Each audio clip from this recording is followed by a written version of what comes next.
Joshua King's hat trick makes Claudio Ranieri a twinkleman. Claudio Ranieri had a twinkle in his eye as he made it clear there would be no grand celebration of a landmark win. Dinner? No, the urbane Italian said with a smile. We can have a dinner in Watford's canteen. I will only buy dinner when we keep a clean sheet. Ranieri might have been doing his best to keep expectations in check and reminding his squad there is still plenty of room for improvement, but privately, he must have wanted to whisk his new squad to Mayfair following their exploits on a remarkable afternoon. The side who 7 days earlier had looked dead and buried after being blitzed by Liverpool responded in devastating fashion. The late rush of goals gave the scoreline a dramatic look, but what could not be ignored was the fact that Watford looked well coached. With Josh King returning to haunt Everton, he barely kicked a ball for them after arriving on loan from Bournemouth, but kicked them in the stomach here with a hat trick. Watford had a cutting edge, but, more than anything, they had belief.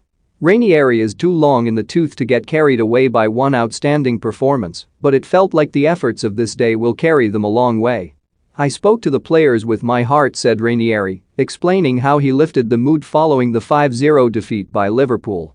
When Atletico Madrid lost 3-2, I told my players, hey, Atletico are one of the best in the world, they do not concede like this, so it can happen against Liverpool. I told them we had to fight. I'm very pleased with what we did. I'm very happy. I did not have Joshua King against Liverpool, this week I did. He made a fantastic difference. It's much better to speak when you win 5-2 than when you lose 5-0. Though Everton led twice, they never looked comfortable. Still, what happened in the final stages was disgraceful.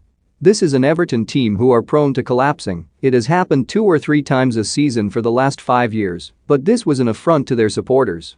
Watford just had to be patient and organized, and once they had secured parity for the second time, they trampled all over Everton to leave Rafa Benitez, who, for the first time, was barracked by a section of the Goodison crowd fizzing with frustration.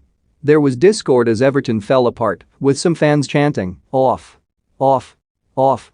At striker Salomon Rondon when he was booked, while others targeted major shareholder Farhad Moshiri, sporting director Marcel Brands and chief executive Denise Barrett Baxendale. This is not a club in harmony, and trying to plot his way through this minefield will test Benitez to the limit. We have made some mistakes, and you can understand the frustration of the fans, said Benitez. But we have to make sure we change and keep the fans on board because they are really important for us. And we have to ensure we show the same commitment we have shown in every game, but more character, more